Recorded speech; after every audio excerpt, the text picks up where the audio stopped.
So this talk is actually, this can be fun, this can be a total disaster, and it does depend on you guys. This originated in me doing a talk for a client because they wanted to learn about 12c, and I put together the slides and I talked about a lot of stuff. And there are a couple of features in there that I'm really familiar with and I'm really confident talking about. Some not so much. I'll still try to talk about them. But it also means if you have questions or comments or just are much smarter than me, just yell at me and let me know. So again, me introducing me, introducing us. So at Portrix, the day 12c went live, we ordered pizza, stayed in late, and installed that tool install first geek thing. So we've been testing ever since it came out. We didn't do the beta program. One of the reasons most of the time I feel like I don't want to do beta programs because I don't feel like I want to be Oracle's unpaid beta tester or developer, if you will. I'm slowly changing my mind here because my impression is that whatever product Oracle throws at you, you're still being their beta tester if you're using the first release. With the difference being, and this is from people that I've talked to, is people that have been on the beta program said that whenever they find something and they get the feedback back to development, they get the feedback straight back to development, and development would actually fix these things. Whereas once a product has been properly launched by Oracle, you have to raise a service request and prove that something is actually a bug, and then wait for half a year to fix this. Good example is I chose not to be a beta tester for the most recent Oracle VM product, version 3.3. I waited for it to come out, installed it the week it came out, found a couple of bugs, including kernel bugs where I was able to actually give them patches and point them to the exact source code line where the bug was, and it still took me 5 weeks to convince the analyst that this was actually a bug. And then in the end they told me, yeah, it is a bug and your fix works, but we're not putting the product until the next release, which is 6 months from now. So that's why I may change my mind and actually participate in beta programs in the future. I told you earlier, we are an ISV, and we just certified, well, basically we just said our application is supported on 12c. At the point where I was first talking about this, DAF vendor software as a service production environments are all running on 12c. We have a couple of clients that are still wanting to run 11g, but most of our databases now are actually 12c, which is kind of cool. Really enjoying that.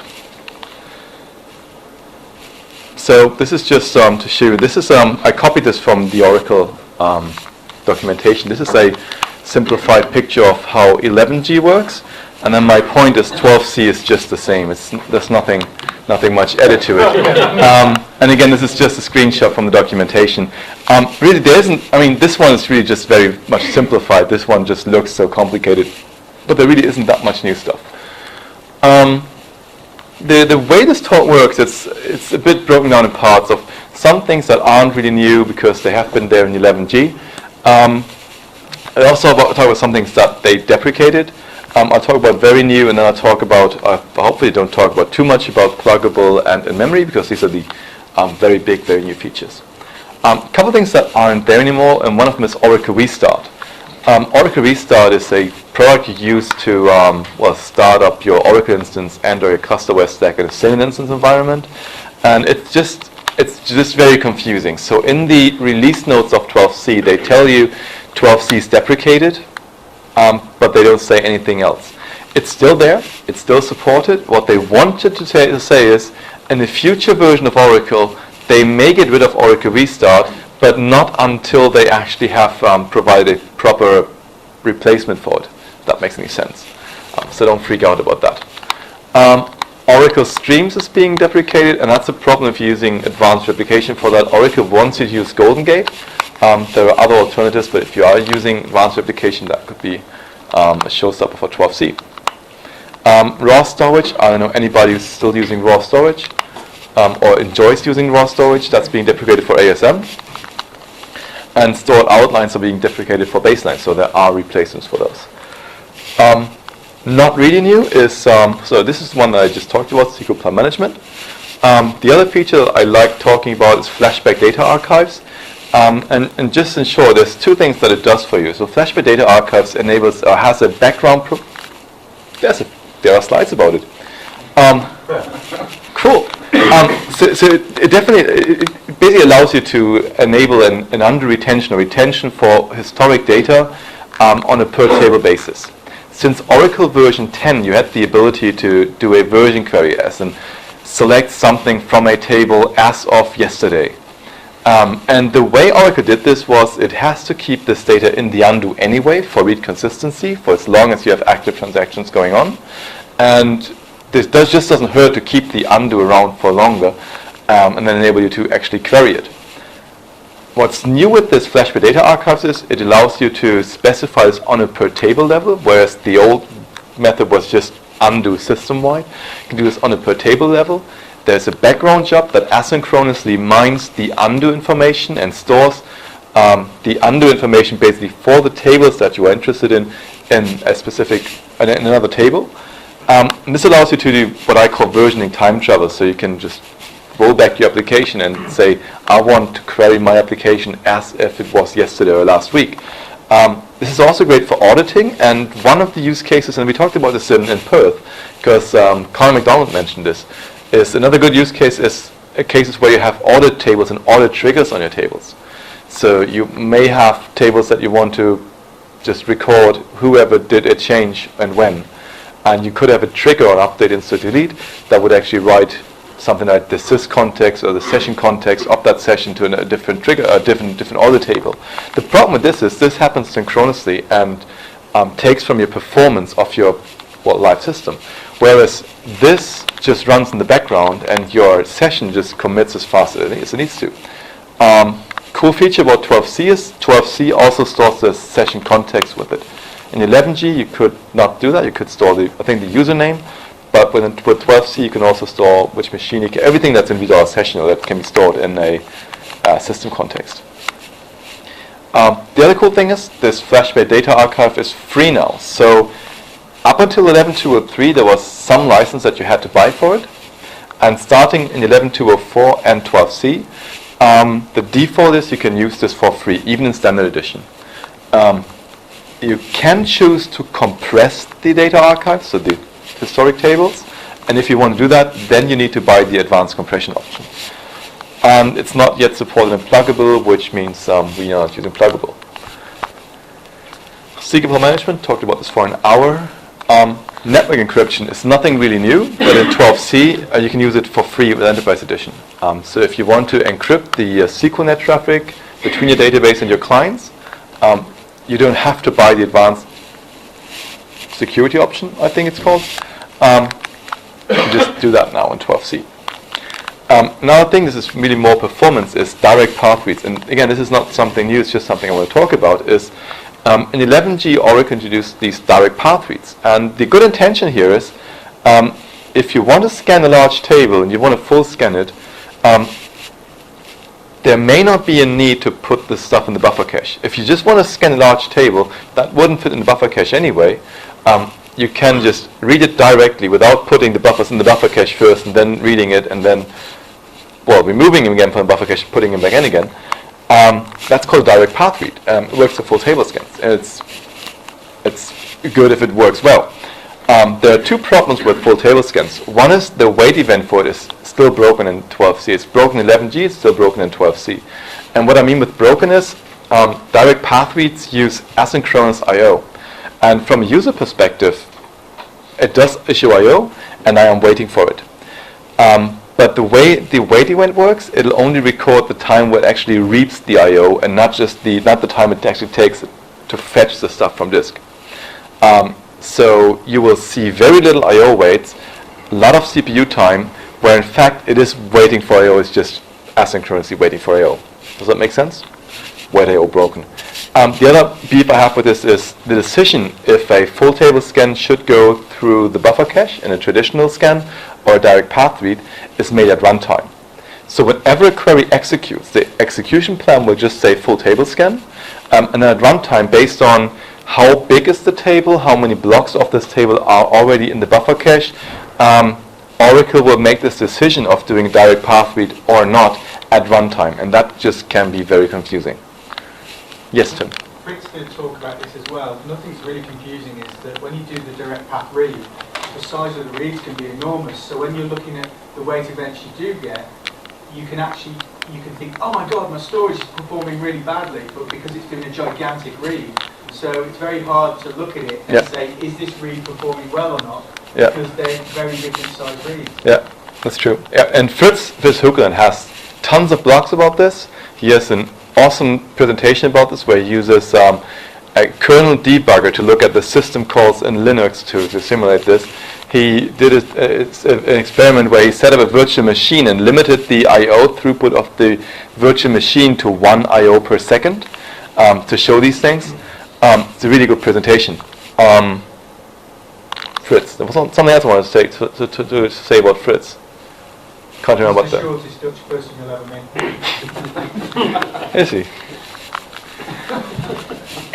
Probably is. So that's how path reads.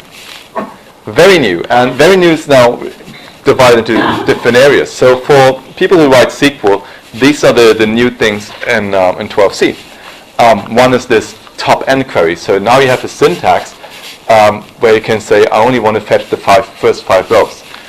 This is something that my MySQL and Postgres friends have always made fun of us Oracle folks, as they said, yeah, you can't do this.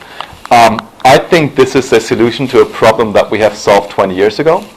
Yes, it is annoying to write subqueries, but all our applications are already doing it. So, to me, this isn't that big of a deal. What's the big difference between fetching the first 5 rows only and where row number less than 6? This is more convenient to write. Because you don't have to do it. It's a proper top-end query. If you do the row num, the ordering is done after the row num, so you don't get the lowest 5 or the highest 5. You have to do an inline view and order it. But actually, if you look at what the optimizer does, it converts this into analytic function in an inline view. So it's just a query rewrite. But it's fucking brilliant. Yeah. So this is convenient, and under the hood, it's still doing the same thing. And again, this whole talk is just me linking to Tim's articles, and don't go there. The other thing is you can now store 32 kilobytes in the barcode 2 column, and developers say, oh, this is so awesome. And I'm telling you, don't use this. One of the reasons why I don't want you to use this, by default at least, is everything that's larger than 4,000 bytes or characters will be stored externally as a character large object, with all the consequences that come with it. So when developers first hear this, 32 kilobytes, they think it's awesome. I want this for all my character fields. But really, it's just, again, it's a convenient way of doing clubs.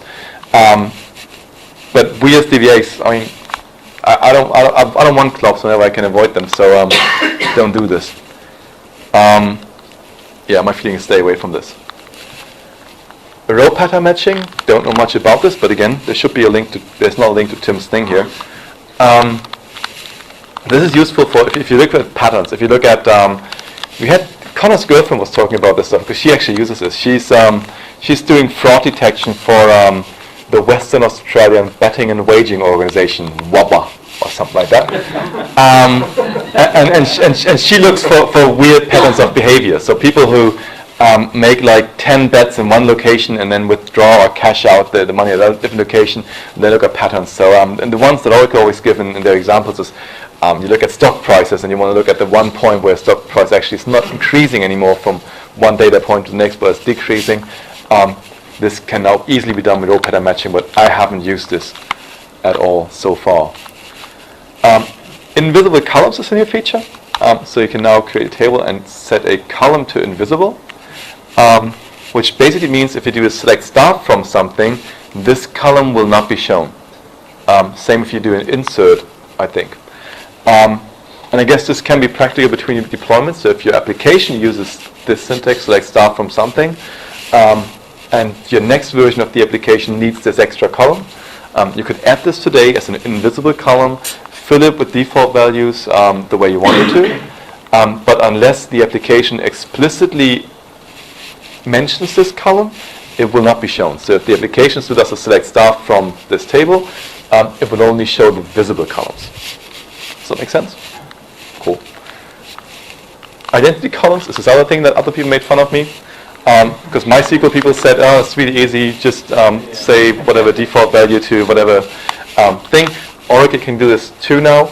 And again, under the hood, so you just say I have this ID and it's a number generated always as identity. That's the syntax. And under the hood again, it'll create a sequence for you, and it'll just by default fetch values from the sequence and put them in there. And again, I think this is a problem to a solution to a problem we solved 10 years ago, 20 years ago, because we didn't used to have auto-increment in our tables, and our application still worked. So I think this is cool to have, but I still don't see people using it. Does it still work the way sequences do? So if you've got a cache and you shut down, start up, you get a gap in. It is using a sequence under the hood. Yeah, so it still works that way. Yeah. Yeah, which you don't get on the SQL Server or You can just Sybase. have a default value of a sequence as well now. So if you don't want to do the identity, you can just make the default value a sequence. And it will do. It matches the same thing. Yep. I think the important thing for this and the 32K is if you've got projects that are migrating from things like MySQL to this, then 32K is brilliant and this is brilliant. If you're an Oracle shop anyway, these you might want to use them, but like I agree with Bjoern, 32K varchar 2 is a disaster. Yeah, absolutely. This is nice, but not essential. Yeah. The other reason I heard people mention 32K varchar would be for the JSON support that's new now, But where you might want to store. If using JSON, unless you've got a definite idea of the site, you're going to want to put it in a club anyway, because it's unformatted, so you don't know if it's going to be sort of 30 characters or 3 million characters. Yeah. It's dangerous to make an assumption. I would always put it in a club. Yeah. It's a database within a database. You should be using a SQL database for that sort of thing. Right? Well, unless you're on 12C. there is a place and time for stuff. Except we've done this once, and we've done something I would say it's a bit crazy. We stored XML in a database, and we had foreign keys from XML nodes or XML values back to relational tables. That was a bit scary, because at some point we got an error message saying feature is documented but not implemented, please contact Oracle support. And then we did contact Oracle support, and 2 years later they came back to us saying, "Hey, we still haven't fixed this, but can we please close this SR? I'm getting bad feedback from our manager." So for DBA, so I think most of the development features, like Tim said, I mean, they may be good if you're migrating from a database that has these features and you don't want to reinvent the wheel and change your code. But for Oracle shops, or if you have Oracle, I mean, I really wouldn't touch my existing Oracle applications, rewrite them to use identity columns just because I can now, because there's really no benefit there. For DBAs, there's some stuff that I find quite cool. One thing that I find really useful is this capture privilege usage thing. And so this may be useful in projects that come up every year or so, where some security auditor is coming, and then the question is, we want to implement this principle of least privileges in our databases. Can you please take away all the privileges that our users don't need? Or the other one where we need to go live tomorrow, just grant DBA to the apps user. We can still fix this later. And then we never do, because it's really, really a big pain in the ass to determine which privileges something actually needs. For two reasons. One is, actually it's just one reason, because Oracle privileges are really, really confusing, at least to me. I really don't understand which roles, privileges, stuff you need. And then once something is out in production, the only way to test this would be to take something, well, to look at this and be really smart, or to take something away from the user and see if anything breaks. In 12C, there's something that unfortunately only comes with the advanced security option, and it's called capture privilege usage, and it does it solves this problem. You enable the capture of this privilege usage information for a session or for a user with a logon trigger, and wait for a while. Wait for it to actually do everything that this application does, and then you can display the privileges that were used and also the ones that were unused. So you let this run, and then you ask, give me everything where HR manager or sales clerk roles were used, and I get this username Jim. He used this HR manager role to access select on the employees table. So you can do this. Or even better, give me the unused privileges where the role name is in there. And it does have the ground path, and I really can't read this right now. So delete employees was not being used from HR manager. So this will give you a clue as to which roles and which privileges are actually removed from a user. I think this is really cool. Other nice feature, temporary undo. This is also important for active data guard. So temporary tables, really cool, really useful for, well, doing temporary stuff. The good thing about temporary tables, they are not being persisted to a table space. So whatever you do in a temporary table is not being written to disk. Unless you actually change stuff in there, and when you change stuff in a temporary table, that generates undo. And undo does go to disk, because there's always an undo table space. And then undo generates redo. So even though you have a temporary table, once you modify stuff in a temporary table, you do still generate undo and redo. But now there's something called temporary undo, and this gets rid of the undo that's written to disk, and by that also with the redo. This also allows you to use temporary tables in Active Data Guard now. So Active Data Guard in 12c can use temporary tables, because temporary tables are now not writing anything to the database anymore. Did I get that right? I think I did. And this is not Tim's website, it's actually oracle.com. Atrocity. You should bloody change it. I should probably do that. And this is Richard Foote. He's coming to UKOG next week. Async global index maintenance. So, problem was one of the big advantages of and we talked about this, Tim, last week in the plane. One of the big advantages of partitions are how easy it is to just drop a full partition of data, because you don't generate undo, redo for the thing you drop. But the problem is when you drop a partition, any global index will have to be maintained or rebuilt when you drop the partition. And that will put a lock on the index, by that put a lock on the table, and be a big pain in the ass. Also, the primary key has to be global, and it's also the partition key. So you end up with at least one global index on the table. A workaround that we did was we just dropped the index and then recreated the index afterwards. That helped us. But in 12c you can do the index maintenance asynchronous with the drop. So you can drop a partition and decide you want to leave the global index with entries that are basically pointing to nothing because the partition isn't there anymore. And then you can clean this up later, or just never clean this up, I guess. But you probably should clean this up later. Useful.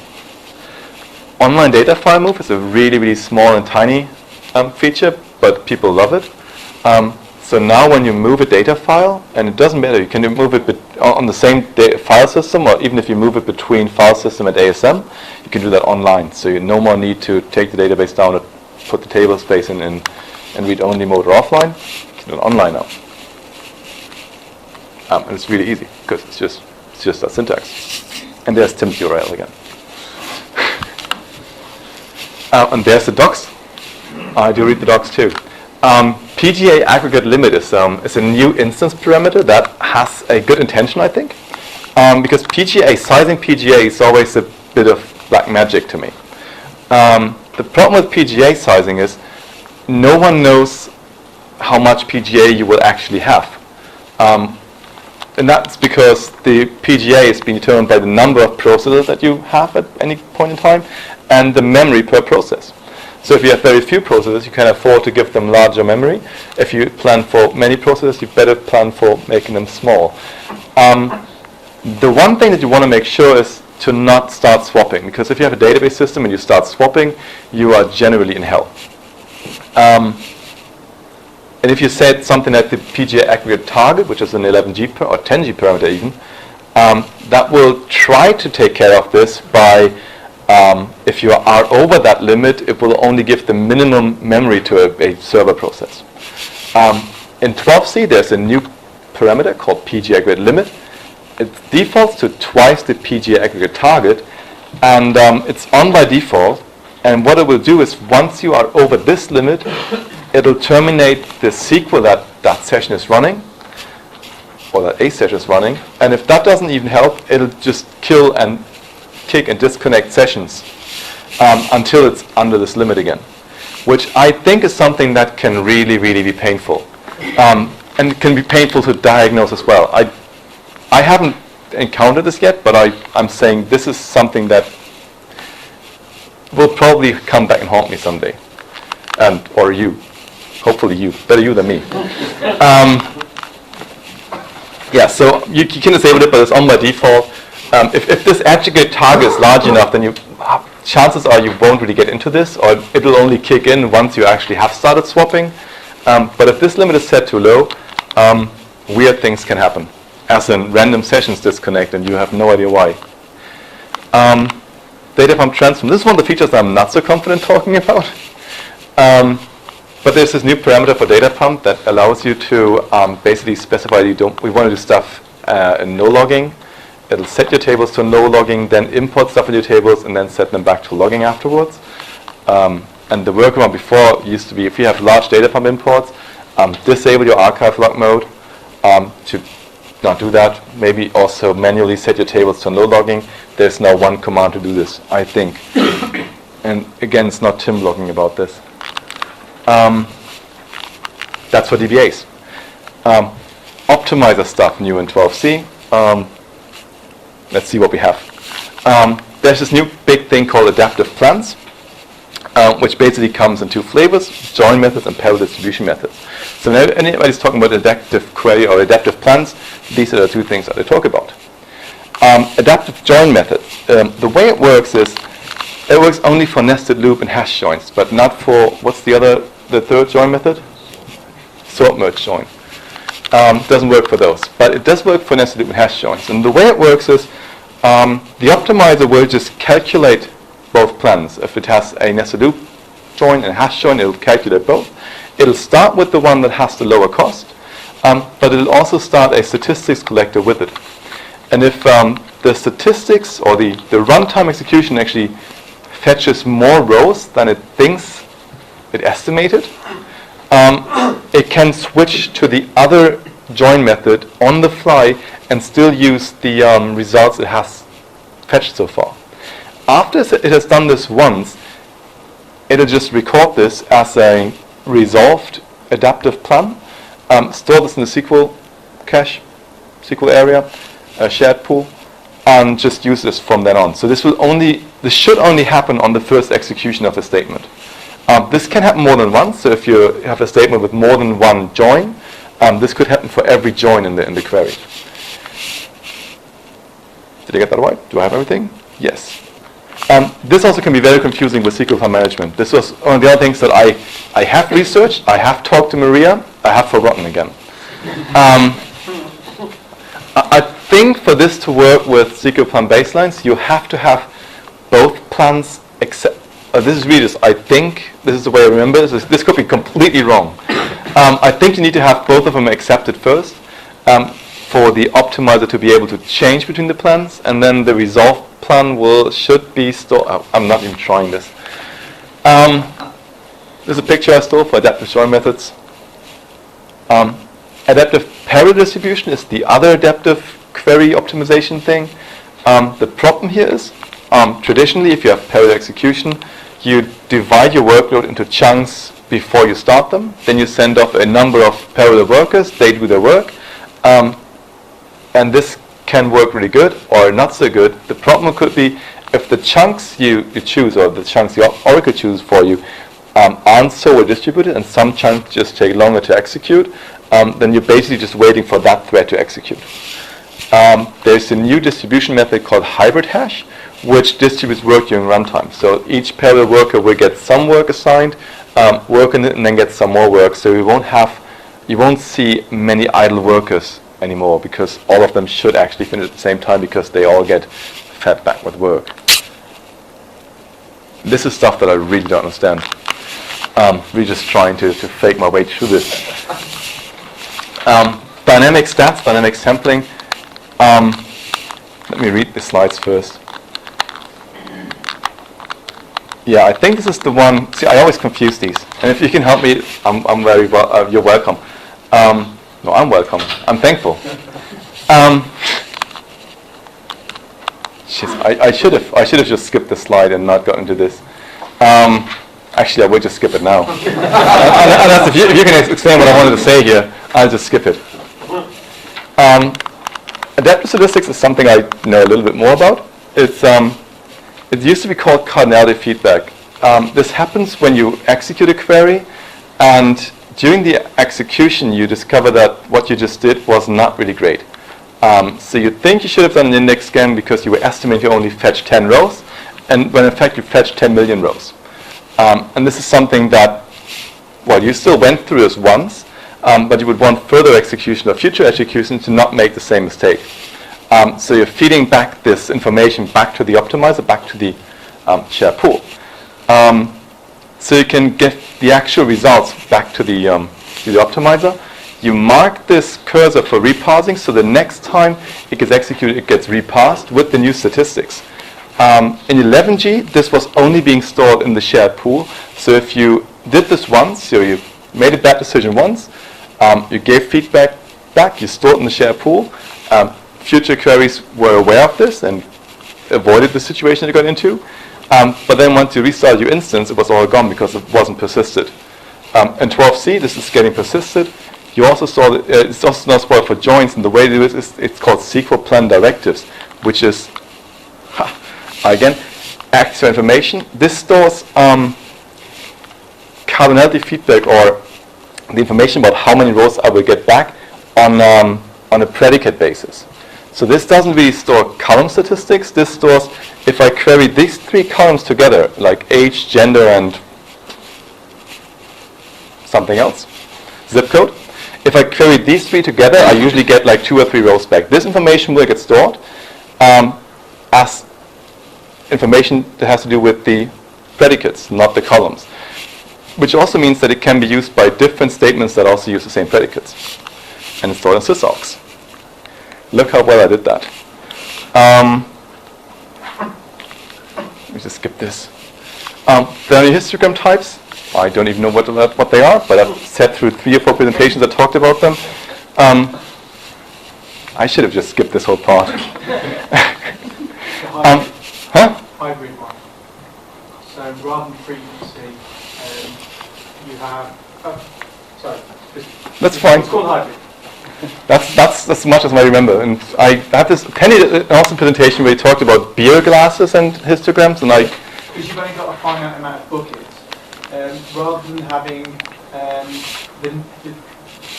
for a popular value having lots of buckets taken, you have a single bucket, but it stores the value of how many items are in that. So it's a kind of a hybrid of height balance and a frequency.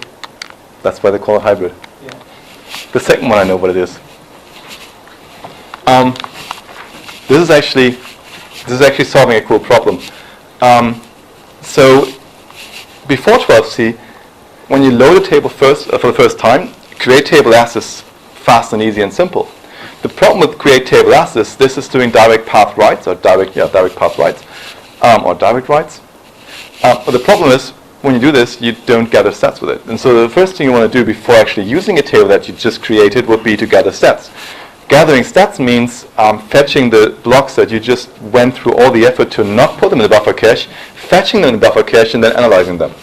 Cool thing is, 12C now does this for you. So when you populate a table for the first time, either you populate an empty table with insert append, or you create a table as, it'll gather the stats online while doing this, so you don't have to run the gather stats after you went through all the trouble of not putting stuff in the buffer cache.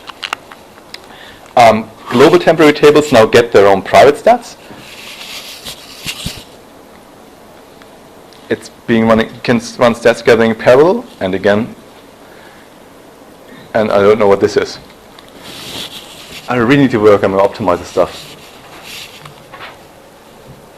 But recovery, this is stuff I know a bit more. So single table recovery is a new feature in 12C. Again, this is nothing magic happening. It's just something that there's stuff happening under the covers. You can recover a single table. What it actually will do is it will automate creating an auxiliary database. It'll recover whatever it needs from the auxiliary data in the auxiliary database, and then just copy the content of the table over to your production thing. It's just a convenient syntax. Data guard fast sync is another feature that solves a problem that does exist. When you do data guard, you can choose between doing synchronous replication and asynchronous replication. Synchronous means whenever you commit in your production database or in your database, you have to wait until that commit has actually reached all your databases. Whereas asynchronous means I just commit and then I'll asynchronously ship redo information to another database. Synchronous is really only practical in a very short distance, because if you introduce latency, then that's going to hurt you in your production system. And in 11G, you can only choose between one and the other. 12C lets you do cascading data guard replication. So what you can do is you set up a local proxy, if you will, where you do synchronous replication to, and then from there you do asynchronous replication to an offsite. So you would have a synchronous replication database in the same data center or very, very close by, so very little latency, so not much penalty for doing synchronous replication. And then you have your real offsite database in a different country or different continent or wherever, and you do asynchronous to that. Is the cascading more general than that? So could you, for example, have a logical standby with a physical standby? It's not a full database though. It only handles redo. It doesn't have data files. Rack and GI has a few new features, and these I feel quite confident in talking about. Flex ASM, I think, is one of the more misunderstood features. When people hear Flex ASM, they think they don't need to put HBAs in all the database systems and can save money. At least I've had a few people think that, and that's not true. So the one cool thing is, the problem it solves is, ASM is not a single point of failure anymore. The problem that you have with ASM is if you do database consolidation, you can only have one ASM instance on a box or on a system, but that can serve many, many databases. But it means if the ASM instance crashes, then all the database instances on that system crash as well. And that is a problem, obviously. Or if you want to patch ASM, you have to first shut down all the instances on that same node. And this is where Flex ASM helps. Flex ASM allows you to keep database instances running on a rack node, even though there is no ASM instance running locally on that node. But you still need to have the data path or the access path from the database to your shared disks. You can't get around that. So and if you think about it, this is how ASM actually works. ASM is not sitting in the I/O path. ASM is not doing the I/O for you. ASM is merely just keeping the information of which extent has which data file on it. To this map, it's called the extent map. And then all the I/O is being done by the database. So what Flex ASM allows you to do is if an ASM instance crashes, the database instance will receive this extent map from a different ASM instance, but it will still have to do the I/O locally. Does that make sense? The one important thing is it does not work by shipping data blocks through ASM or through the interconnect. That's not how it works. Even though there were hints at a feature like this in the future, but that would be weird. I'm not talking about Flex Cluster. Flex Cluster is apparently becoming bigger and bigger in 12.2, because I talked to Ian Cookson last week, and I think he mentioned that they are going to force you to use Flex Cluster in 12.2. Basically what Flex Cluster allows you to do is to run a node in your rack cluster without a database instance on it.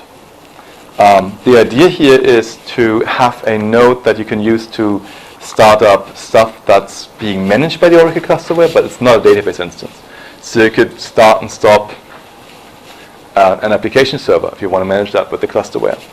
And a node that is not having a database instance does not need to have access to shared disks. So that will be, it's called a leaf node, and opposed to a hub node. A hub node is a node that's a traditional database node that has access to data, whereas a leaf node is a node that does not have access to shared disks, cannot run a database instance, or at least not a rack instance, but you can use it to manage clusterware on it. And I haven't seen anybody actually do anything useful with it, but Oracle's talking a lot about this. Transaction guard is a tiny but rather useful feature. The problem is if you have a system and if your database crashes, right after you issue a commit, you won't know if the commit has actually come through or not. So imagine your application did something, said commit, and it never received an answer to the commit message. That could mean the database never received the commit message and crashed before it reached the database, in which case your transaction will not have committed and will be rolled back. Or the database could have actually received the commit message, put the stuff in the reader docs and actually recorded the commit in the reader docs, but then crashed before it was able to send the network message back, yes, we did the commit. In which case your transaction would have committed, but you still won't know. Transaction guard allows you to, or it stores the commit number in the reader logs, and it just allows a client or a driver to ask if a certain transaction has committed or not. And if it asks this question, the database will look on the reader stream and answer the question, yes, it has been committed or not. This will help you to avoid committing something twice. And it's the first part of a bigger feature called application continuity. Where the first part is transaction guard, and the second part is the new JDBC thin driver. It's now called the replay driver, because it's always important to rename everything in every new version. So the replay driver is a new JDBC thin, and this driver can record a SQL statement and the hash of the result, and it can do that for all the SQL it does. And then when an database instance crashes while there's a transaction in progress, the first thing that this replay driver can do is it can ask transaction guard, hey, I just sent a commit. Has this actually been committed or not? If it has, that's cool. We can just continue with the application. If it hasn't, let me just replay all the SQL that I just recorded. Let me validate that the hash that I get from these inserts, updates, and deletes is the same that I recorded, and then commit the stuff. This doesn't just work for RAC, it also works with single instance where you do Oracle restart. It can also work with data guard, as long as you set the timeout high enough. It does require something called a transaction boundary, which basically is just telling the driver how long it should record SQL for. If you're using WebLogic or the Universal Connection Pool, these transaction boundaries are being inserted by default for you. You don't have to do anything. If you write your own Java applications, you have to insert these things into your code. The one thing you have to think about is what you do with mutable calls. And mutable calls are calls that include stuff like sysdate or sequences. Because if I insert something that is like insert something sysdate, then obviously if I re-execute the statement 5 minutes later, the hash will not be the same anymore. And you have to decide if you want to just ignore that or throw an error. That's application continuity in a nutshell. This other feature that I don't know much about is called global data services. And as far as I understand, this is helpful if you're doing replication between different sites. You set up one service and the service knows about all these different replication sites, and you don't actually have to switch stuff in your TNS names for switching to a different site. Tim, is that correct? Basically, yeah. Yay! And it doesn't just work with data guard, it also works with third-party replication providers if you use those. ASM disk scrubbing is a feature I wish I had in one of the databases of my clients.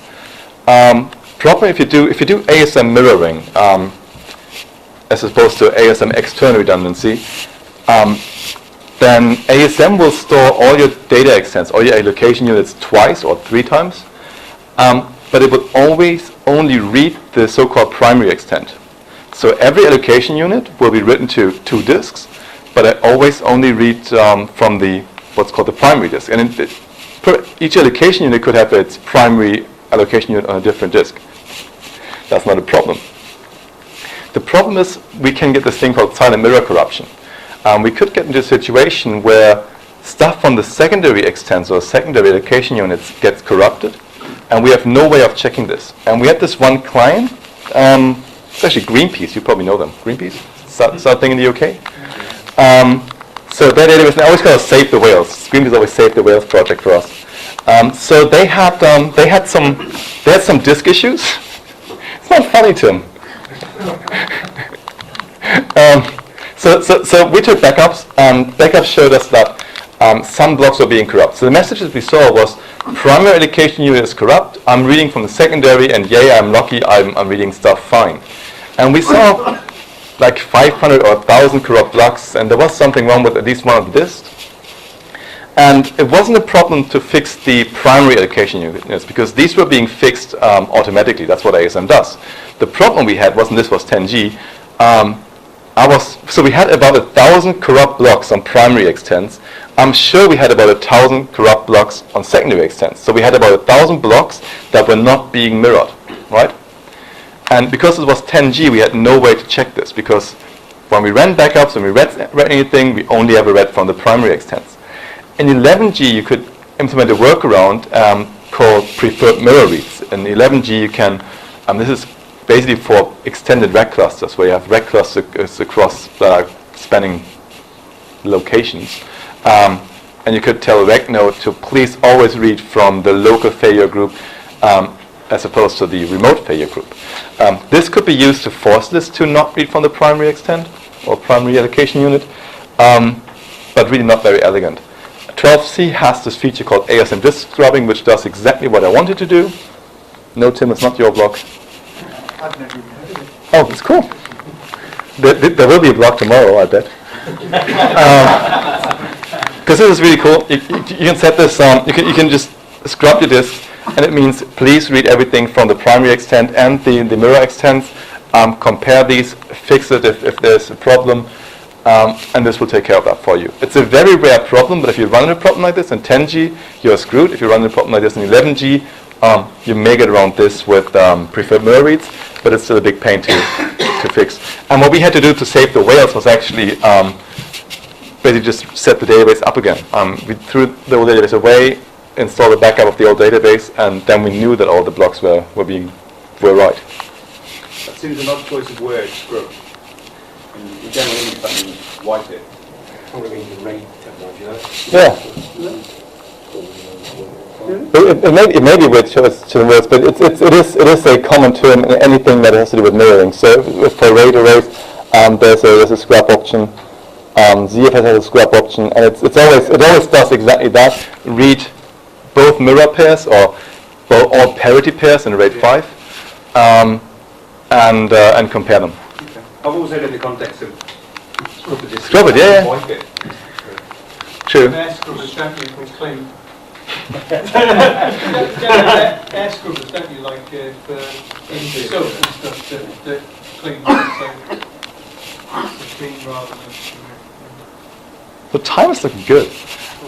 So the two Rockstar new features are, and I talk a little bit about pluggable and not so much about the memory, or at least the slides don't have as much about the memory because I was lazy and didn't that much. So when Larry first announced Oracle 12c, he was still CEO, and this multi-tenant database thing was the big thing that he announced 12c as. And I have to say the adoption rate is rather low. I mean, everybody I talk to is say they have looked at it, they don't really like it, and at most they are using single PDB in a container database, but I don't know anybody who's actually really using multiple pluggable databases in 12c. Anyway, the idea is to use consolidation, manage many as one, have one database, if you will, but plug in many little pluggable databases. The one thing it really has enabled, and I think this is a discussion that I'm getting a lot, is this whole database as a service or database cloning. And there are many different ways to achieve this. CloneDB would be one of them. This is, by the way, what I wanted to say when I was talking about Fritz earlier. Flashback. You remember me talking about direct path reads? And Fritz diagnosing this stuff and saying how hard it can be to tell how good or bad your I/O is.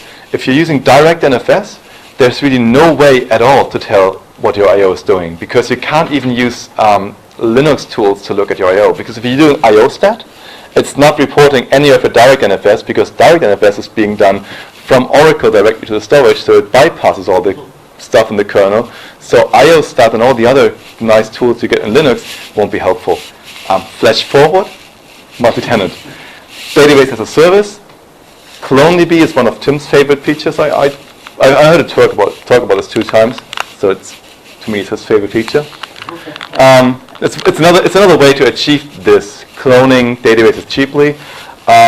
For another client of mine, we did a thing where we set up Solaris zones, and each zone had a database installation in it, and we just cloned these zones, and they were residing on ZFS, so we could just clone them very easily.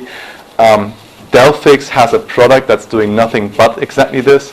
So I think 12c has definitely opened up the discussion, and shops are actually looking at this now. Shops are expecting to be able to clone def and test databases quickly, but not necessarily with 12c multi-tenant.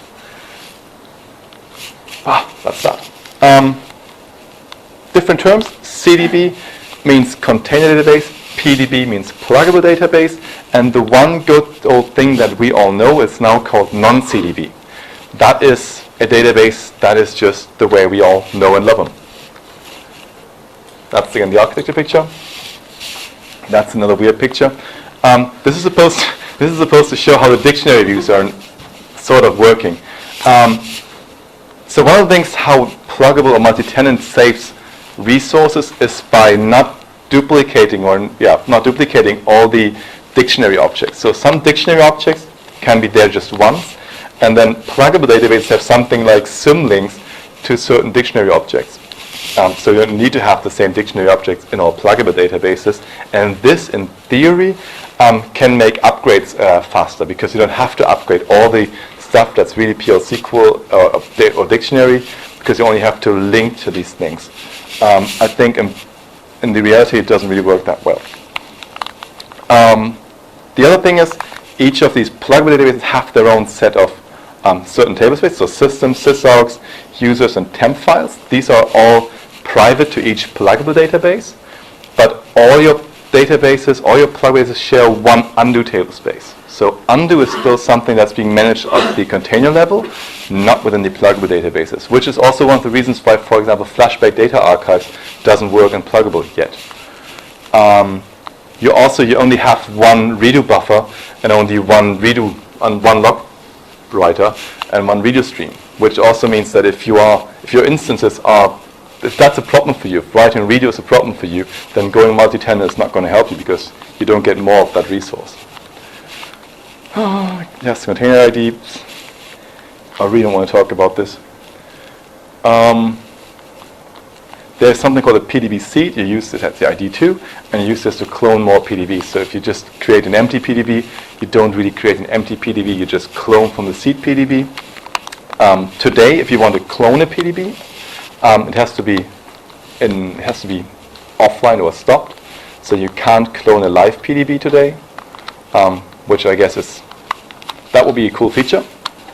Apparently works as well 102 using document. I've heard so too, but I haven't seen it yet.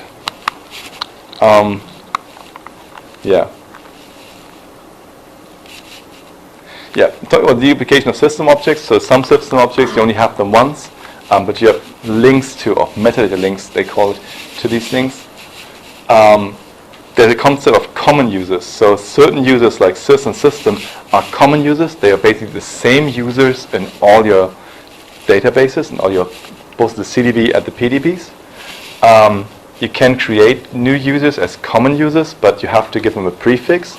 So you can't just create a new super admin user and have it the same in all the databases.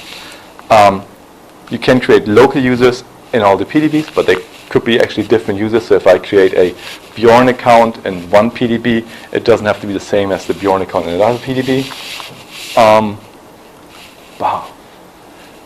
There's one listener per CDB.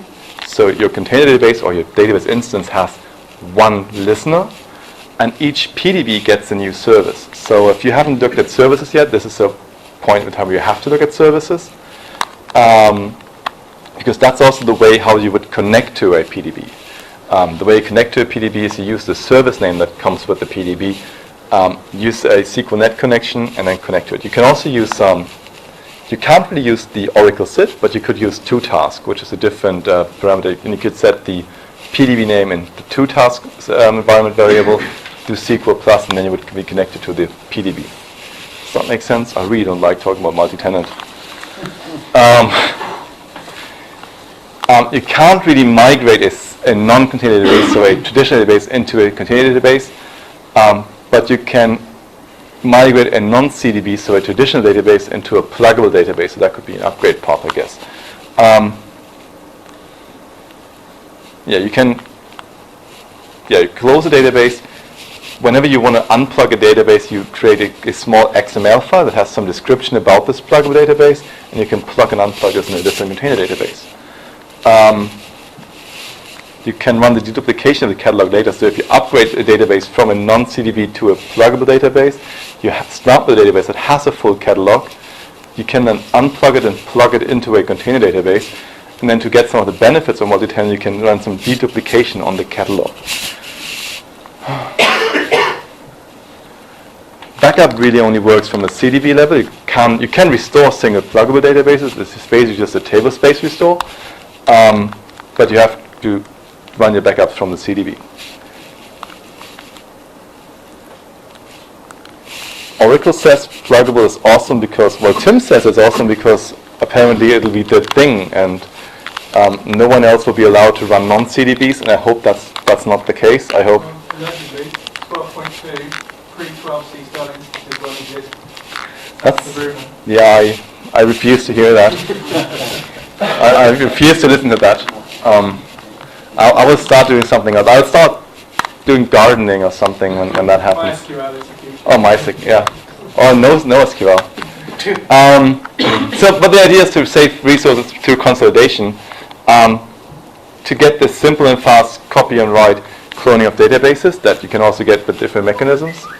To manage many as one, until you only have to patch stuff once, you don't have to monitor one instance or less instances.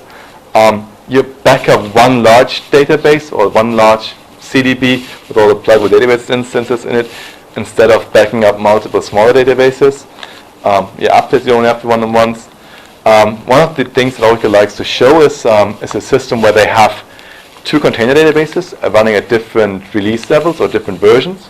So you have an old CDB and a new CDB, and then what they promise you that what should be able to do is you can unplug a database from here, plug it into here, and this database has already been patched, and that's a faster patching than patching database one by one. But I don't believe that yet. It depends on the nature of the patch. If the patch changes the catalogue significantly, then you have to run the catalogue update. So you end up taking not as long as, say, 10 patches, but it's significantly longer than just an unplug and plug. So you have to prep before you unplug. You have to run a PostScript after, and that PostScript can take a long time. So it's not as good as it originally sounded, but it still is potentially near. That's a much better explanation of my I just don't like it. It's version 1.1 at the moment. That's the reality of it. It's not finished off. True. That's what I mean with does at the same time work. If you only use one pluggable database, you can do that. You don't have to buy an extra license. If you use more than one pluggable database, you have to buy the multi-tenant option, which isn't cheap. The bottleneck still stay the same. So you only have one redo buffer, one log writer. So if redo and log writer is a problem for you, then consolidating many databases into one container database is not helping. Everything has to do with ledgers and mutexes. If you have issues with that, you don't get more ledgers and mutexes just because you have container databases. Your container database is basically another single point of failure. If you mismanage anything in there, it'll break stuff. Consolidation always means, and that's one of the challenges of consolidation, is what do you do with the resources? How do you actually make sure that one misbehaving pluggable database does not take down the rest of the pluggable databases? This used to be a German presentation. Some of them are noch nicht supported. Like Flash with data archives. Whatever continuous query notification is, I just pulled this from the documentation. And the heat maps feature, the in ILM, I think this is supported in 12.102 now. In ILM? I think that's still not. Or not. I don't think ILM did, but it could be wrong. So they better fix these before they release 12.2. Or just drop them altogether. So we deprecated. Yeah, sorry. Can't be bothered. Some people inside Oracle tell you that this is going to be the new standard. 12.2 will require you to use pluggable databases. My counter argument always is Oracle's own products like eBusiness Suite don't even use services yet. So and they always use these hints that have rule-based optimizer stuff in them. So my counter argument is if they don't support this, then we'll be stuck with leaving this. But then again, they come back with saying eBusiness Suite is making progress, and they actually are working very, very much on this. So I'm suggesting this is not going to go away. Tim's saying it is.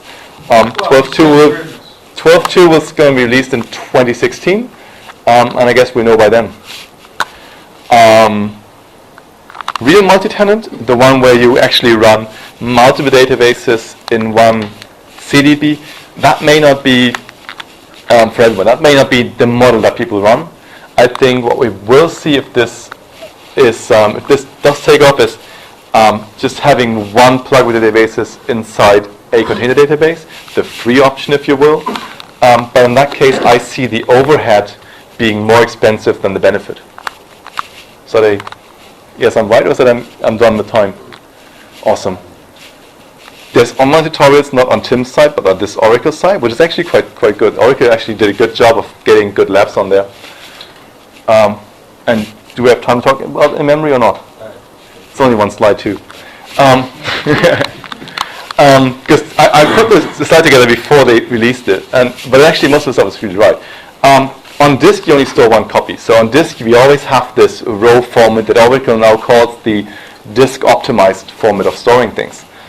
But in addition to what you store on disk in the block format that we all know and love, Oracle is now building a column store in memory that's always synchronous to what you have on disk. And it also works with versions. So read consistency also works for the column store. This column store, since it's never being persisted to disk, it has to be rebuilt when you start the instance. And the way it does this is you can specify, for each column or for each table that you specify to be in memory, you can specify a certain order that you want this to be populated in, and when the instance starts, it will slowly read the tables in the order that you specify until they are in the column store. And if an object is not in the column store simply won't be used. It's also one of the annoying things if you start using in memory is if you just set a table to use in memory, it'll not be in memory immediately, right? So if you alter table, set memory to true, alter table to memory, and then you do a query, it'll probably not use the memory column store because it only gets populated after you restart the instance or after you full scan that object. Cool thing is, there's not much you have to do from an application point. So this is purely something that the DBA can do. A DBA can put an object into the column store by saying alter table in memory and setting a size for the in-memory region. And the optimizer knows about the column store. It knows about which objects are in there and if they are in there. And to the optimizer, this is just another access path.